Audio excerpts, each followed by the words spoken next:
On the 12th of July, we had set off on a massive mission to ride from Leicester to Land's End to John O'Groats and back to Leicester. Now into day 2 with part 1 completed, we had travelled from Land's End up to Tintagel. We had travelled along some beautiful and scenic roads, ridden down some challenging and nerve-wracking roads, before finally arriving in Tintagel.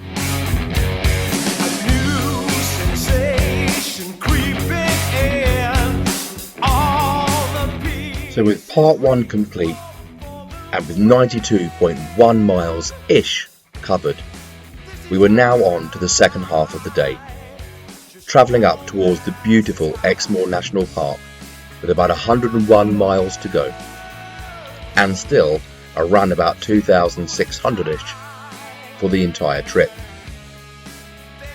But this trip was not without drama, and already, pretty much as soon as we started the second leg, we found road closures. But after speaking to a very polite gentleman, cough cough, he explained that only a few miles up the road there was a detour to put us back on our journey towards the national park. One weird thing, however, is the video you're watching now isn't paused. This is just what happened to my rear view camera. For some reason, it completely froze, and I ended up with about an hour of this single shot. So I'm reduced yet again to just the front camera. This twisty little narrow back road was tricky enough as it was, but add in all the diverted traffic made all these blind corners slightly harrowing. But it was worth it, because just look at that view. As the national park loomed, the views were worth waiting for.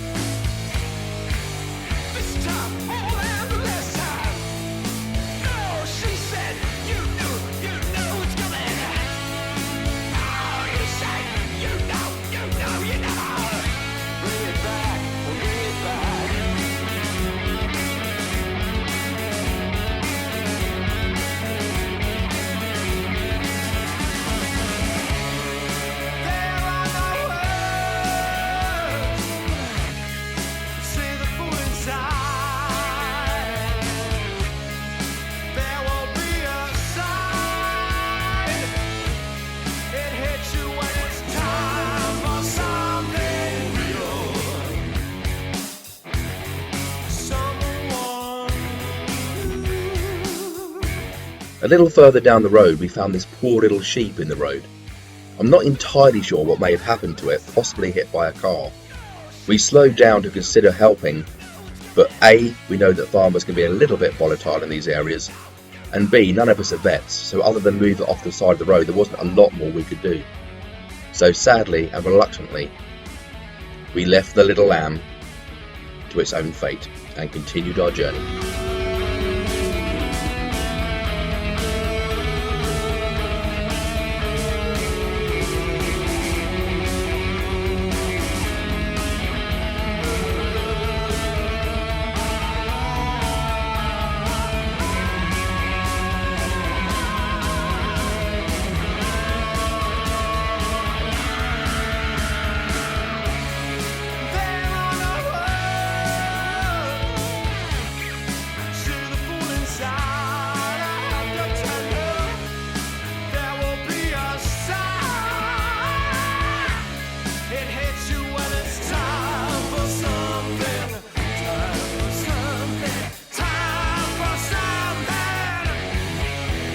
Now, as if the roads had not been challenging enough so far, I decided to lead our merry band of travellers to perhaps the most challenging road that we've come across yet.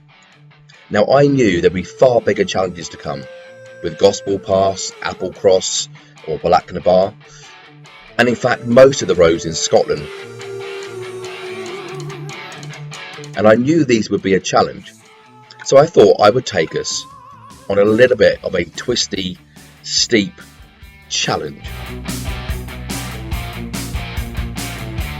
What I hadn't reckoned on, of course, is the debris in the middle of the road, and as I went to take my position for the bend, I slightly panicked with the rocks took the corner way too wide and then slipped into neutral, which caused a little bit of mayhem behind me.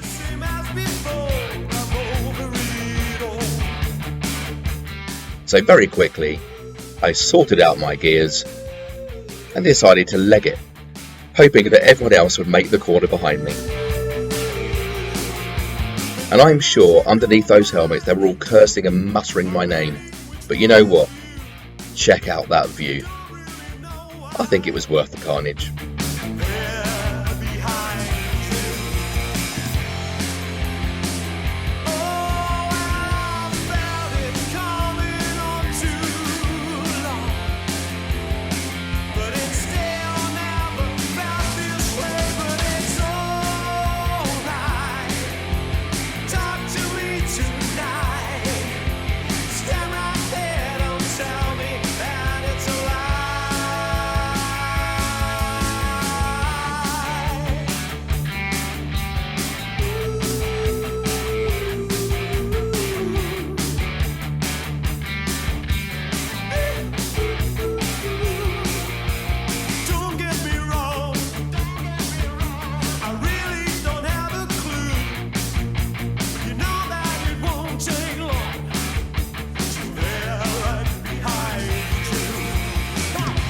Now the road today may have been a little bit tricky, certainly actually more challenging than tricky, and for some of our riders, including myself, it was a massive learning curve, no pun intended on the curve, because a few of the hairpins that we took on were definitely way beyond anything that any of us had ridden before. But I thought if we could face this challenge today, then we could all certainly be confident of the roads to come, roads like Applecross, and even Gospel Pass that was due to be ridden the next day.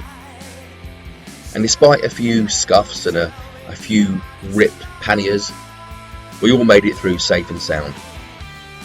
And our reward for that day was that I paid to go on the Portlock Toll Road, one of the most scenic roads in that area, and it was also full of tight twisty turns through beautiful and remote roads. But just look at that view. I think it was worth it. So we had to pull over for a little bit of a photo stop.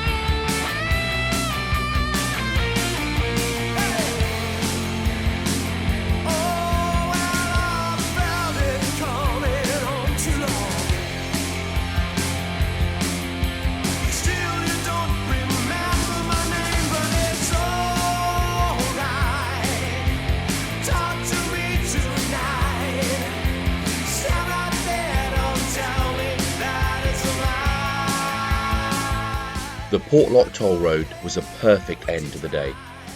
This thrilling road had twists and turns, hairpin bends, and beautiful woodland tree-covered roads.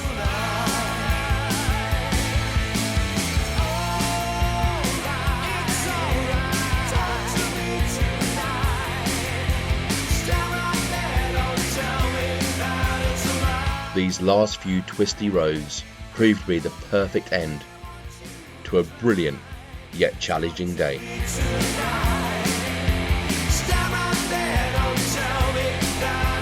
And we finally arrived in Minehead to a wonderful and well-deserved fish and chip dinner at the Beach Hotel. Hello Facebook, so we are now finally in Minehead.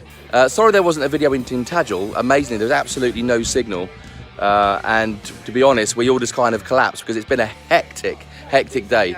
We've had some seriously crazy ass rides, and we've got 3 riders now that have got a Crash Bandicoot badge because Kev Jones, where he is over there, had a little wobble. James's bike started having a problem, but thankfully that was all right. But then he fell off, and then I decided to break Cav's panniers on a hairpin that was a little bit more than a hairpin. It was like something out of a Formula 1 race in the 1960s. It was designed to kill bikers, but we all survived, and now we're having a much needed drink at Minehead before going on to our hotels. So today has been a really, really awesome day. Lots of amazing roads. The scenery is absolutely out of this world that we've seen it today. So we're all absolutely shattered, as you can see. It's very, very quiet, and there's not a lot of movement. So today is taken out of us, isn't it, Derek? It's been a hard day today. Say hi, Lisa. Be a good boy. All right, Lisa. Was she your mate? You all right, Lisa, mate? Kitty? Hi. Anyone want to do a shout out to their loved ones? Anyone got any loved ones? Oh, I'll do it for Kev. Hi, Carol. Where is he? Where is Lord Tooney? You may remember we had a fella who thought his bike was kryptonite, but it turned out to be polystyrene. But he's back, and he's jumping on the back of Moss tomorrow, and I'm going to have to drag his ass around 3,000 miles. I'm a legend in more ways than one. And I got here without a bike. I'm going to attach a big camera to your head, so wherever you look, we can see what's going on. But I'm glad this lad is back. So yeah, it's going to be fun on Applecross Pass, mate. You and me trying to get up that. I might have to get off and walk or something, perhaps. Have you got any nappers? I'll be wearing it. And then we have two superstar DJs returning as well.